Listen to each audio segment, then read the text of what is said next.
পরম করুণাময় ও দয়ালু আল্লাহর নামে শুরু করছি। সূরা আল বাকারা, বাংলা অর্থ, আয়াত সংখ্যা 255। আল্লাহ, তিনি ব্যতীত কোনো উপাস্য নেই। তিনি স্বাধীন ও নিত্য নতুন ধারক, সব কিছুর ধারক। তন্দ্রা ও নিদ্রা তাকে স্পর্শ করে না। নভমণ্ডল ও ভূমণ্ডলের যা কিছু রয়েছে সবই তার। কে আছে এমন যে তার অনুমতি ব্যতীত তার নিকট সুপারিশ করতে পারে? সম্মুখের অথবা পশ্চাতের সবই তিনি অবগত আছেন। একমাত্র তিনি যতটুকু ইচ্ছা করেন তা ব্যতীত তার জ্ঞানের কিছুই তারা আয়ত্ত করতে পারে না। তার আসন আসমান ও জমিন ব্যাপী হয়ে আছে এবং এতদুভয়ের সংরক্ষণে তাকে বিব্রত হতে হয় না। তিনি সর্বোচ্চ, মহীয়ান। আয়াতুল কুরসি। আয়াত সংখ্যা 256। দিন গ্রহণের ব্যাপারে কোনো জবরদস্তি নেই। নিশ্চয়ই হিদায়াত স্পষ্ট হয়েছে ভ্রষ্টতা থেকে। অতএব যে ব্যক্তি তাগুতকে অস্বীকার করে এবং আল্লাহর প্রতি ঈমান আনে, অবশ্যই সে মজবুত রশি আঁকড়ে ধরে, যা ছিন্ন হবার নয়। আর আল্লাহ সর্বশ্রোতা, সর্বজ্ঞ। আয়াত সংখ্যা 257। যারা ঈমান এনেছে, আল্লাহ তাদের অভিভাবক। তিনি তাদেরকে অন্ধকার থেকে আলোর দিকে বের করে আনেন। আর যারা কুফরি করে তাদের অভিভাবক হলো তাগুত। তারা তাদেরকে আলো থেকে বের করে অন্ধকারে নিয়ে যায়। তারা আগুনের অধিবাসী, সেখানে তারা স্থায়ী হবে। আয়াত সংখ্যা 258।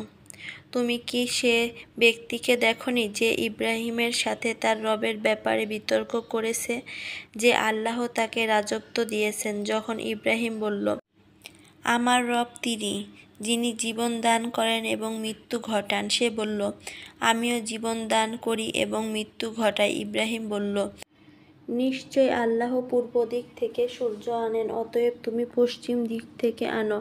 ফলে কাফির ব্যক্তি হতভম্ব হয়ে গেল, আর আল্লাহ জালিম সম্প্রদায়কে হেদায়েত দেন না।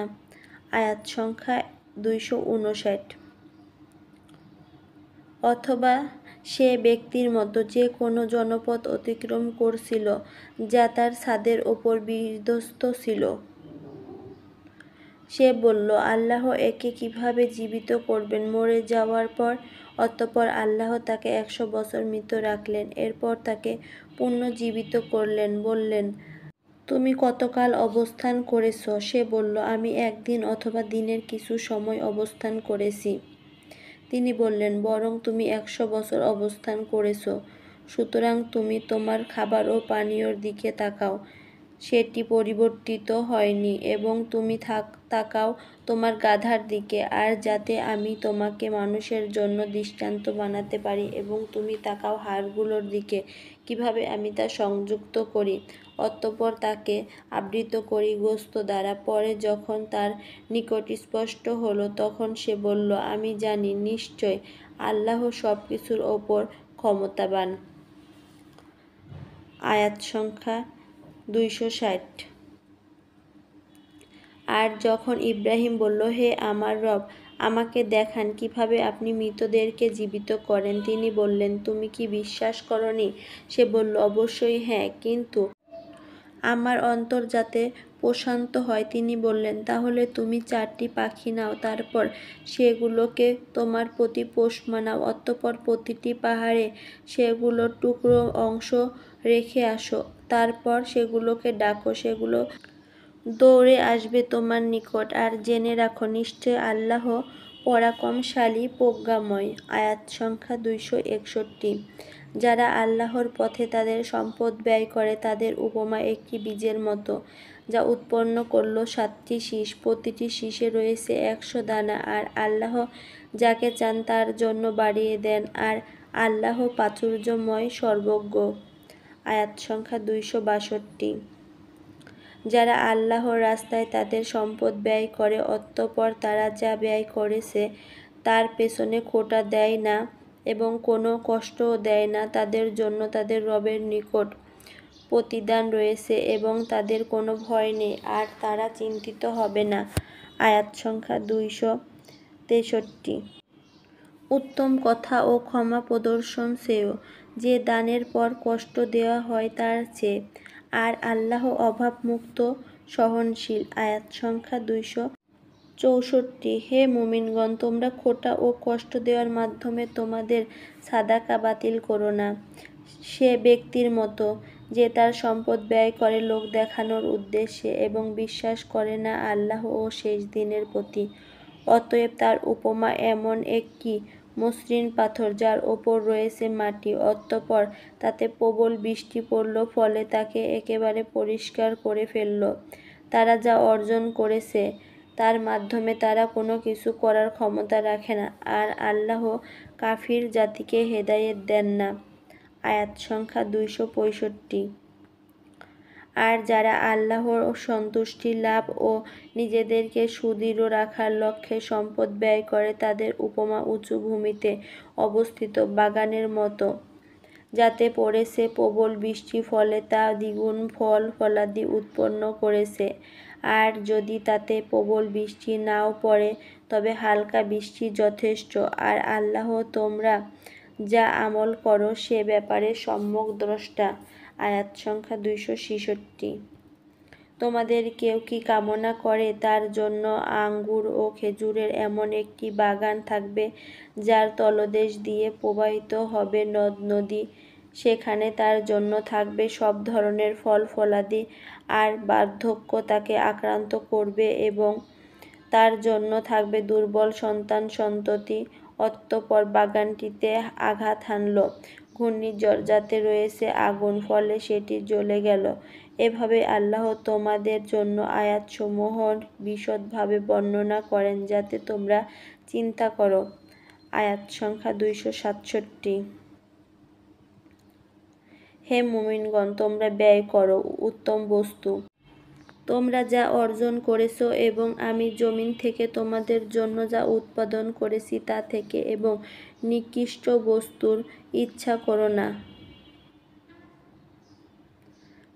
যে তা থেকে তোমরা ব্যয় করবে, অথচ চোখ বন্ধ করা ছাড়া যা তোমরা গ্রহণ করো না। আর জেনে রাখো, নিশ্চয় আল্লাহ অভাবমুক্ত প্রশংসিত। আয়াত সংখ্যা 268। শয়তান তোমাদেরকে দরিদ্রতার প্রতিশ্রুতি দেয় এবং অশ্লীল কাজের আদেশ করে, আর আল্লাহ তোমাদেরকে তার পক্ষ থেকে ক্ষমা ও অনুগ্রহের প্রতিশ্রুতি দেন, আর আল্লাহ প্রাচুর্যময় সর্বজ্ঞ। আয়াত সংখ্যা 269। তিনি যাকে চান প্রজ্ঞা দান করেন, আর যাকে প্রজ্ঞা দেওয়া হয় তাকে অনেক কল্যাণ দেওয়া হয়, আর বিবেক সম্পূর্ণগণই এই উপদেশ গ্রহণ করে। আয়াত সংখ্যা 270। তোমরা যা কিছু ব্যয় করো অথবা যে কোনো মান্যত করো তা অবশ্যই আল্লাহ জানেন, আর জালিমদের জন্য কোনো সাহায্যকারী নেই। আয়াত সংখ্যা 271।